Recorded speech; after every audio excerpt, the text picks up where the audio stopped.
Witam słuchaczy i widzów moich podcastów historycznych. Dziś przeniesiemy się do XVII wieku, do bitwy, której pamięć przykrył kurz w księgach historii. Czerwiec 1660 roku. Na białoruskiej równinie dzień zaczyna się od mgły.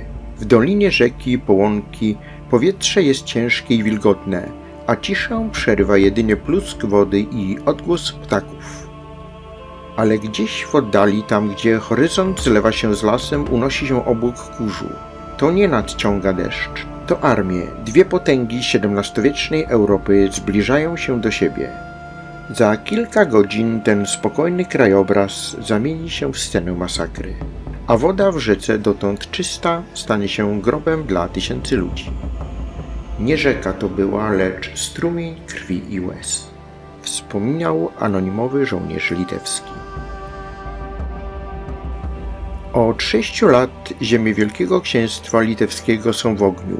Wojna polsko-rosyjska rozpoczęła się w 1654 roku, kiedy to car Aleksy, korzystając z zamieszania, złamał rozejm i uderzył na wschodnie granice Rzeczypospolitej. Moskwa była przygotowana, dysponowała nowoczesną jak na swoje realia artylerią, liczną piechotą strzelecką i ciężką jazdą bojarską. W ciągu kilku miesięcy padły kluczowe ośrodki Wilno, Grodno, Mińsk, Połock. Kronikarze litewscy notowali dramatyczne obrazy. Miasta puste, lud w lasach, pola próżne od upraw, a gdzie kto ocalał, ten w nędzy większej niż śmierć. Sytuację pogarszała wojna ze Szwecją, w której Rzeczpospolita traciła kolejne prowincje. Litwa znalazła się między młotem a kowadłem. Od zachodu uderzył potop szwedzki, od wschodu moskiewski walec. Rok 1660 przyniósł przełom. Pokój w Oliwie zakończył wojnę ze Szwecją. Król Jan Kazimierz i hetmani mogli wreszcie przerzucić wojska na wschód. Celem było wyparcie Moskwy z Litwy i odzyskanie strategicznych twierdz. Jedną z nich były Lachowicze, potężna forteca, którą wiosną 1660 roku obległ kniaź Iwan Chowański. Twierdza miała ogromne znaczenie. Kontrolowała szlaki komunikacyjne i stanowiła ostatni bastion obrony w głąb Litwy. Jej upadek otworzyłby Moskwie drogę na południe i zachód. Załoga Lachowicz, wspierana przez mieszkańców od miesięcy, odpierała szturmy, ale zapasy topniały. Z każdą nocą rosło ryzyko, że w końcu ktoś otworzy bramy.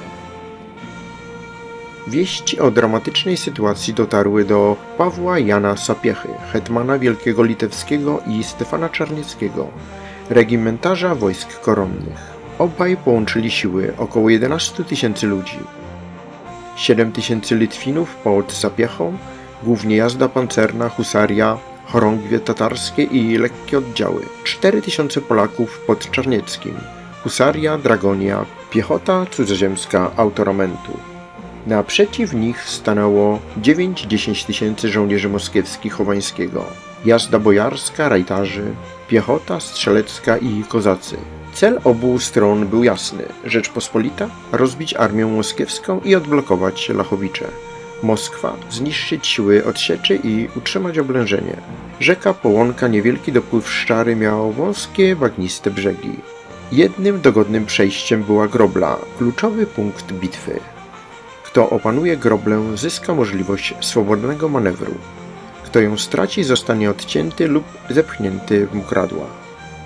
Chowański ustawił swoje wojska tak, by Grobla była pod kontrolą piechoty i artylerii.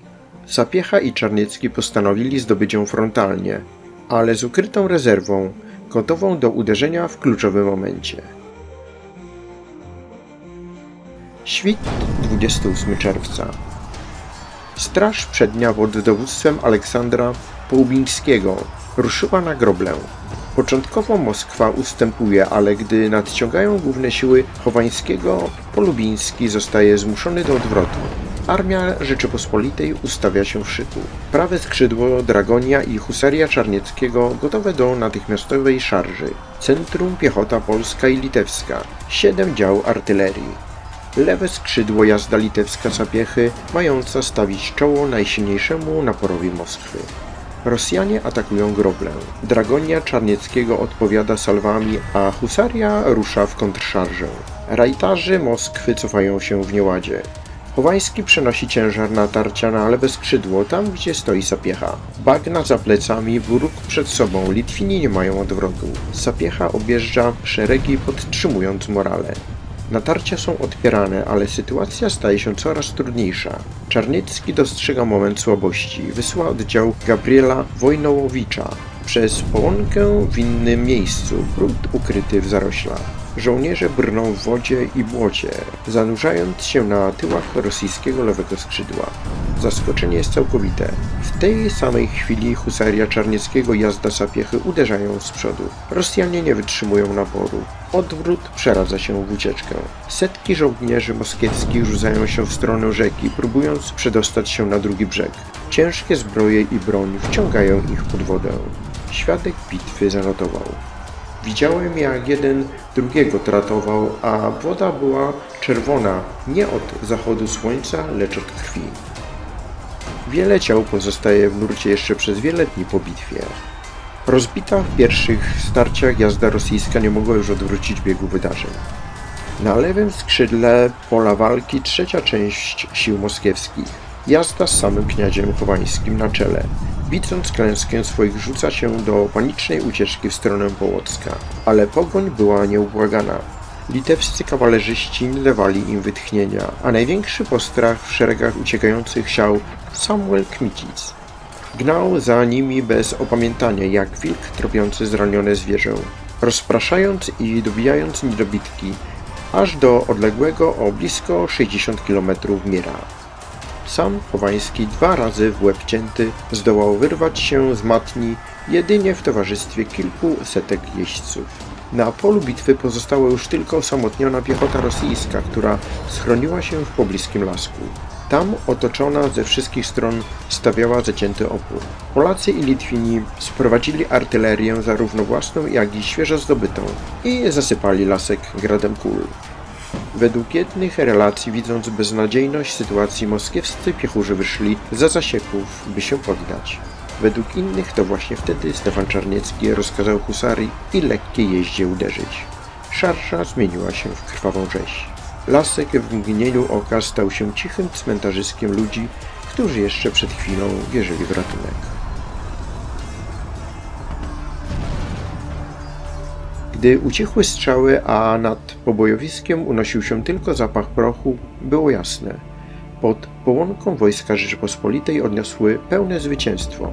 Rozbito niemal całkowicie siły rosyjskie na Białorusi, otwierając drogę do dalszej ofensywy i zapisując ten dzień w kronikach jako jedną z najbardziej druzgocących porażek Moskwy w XVII wieku.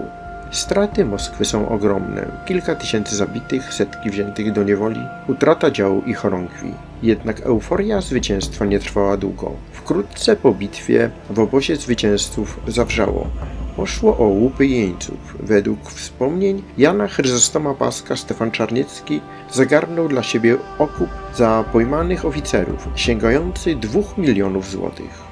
Trzymał ich długo w murach w zamku w Tykocinie, tak długo, że w sprawę musiał w końcu osobiście włączyć się król. Nie ulega wątpliwości, że hetman przywłaszczył sobie również część najcenniejszych trofeów, zdobyte pod Połonką działa, które jeszcze niedawno grzmiały przeciwko wojskom Rzeczypospolitej. Zwycięstwo pod Połonką ma ogromne znaczenie. Oblężenie Lachowicz zostaje przerwane, twierdza ocalona. Siły moskiewskie na Białorusi tracą inicjatywę.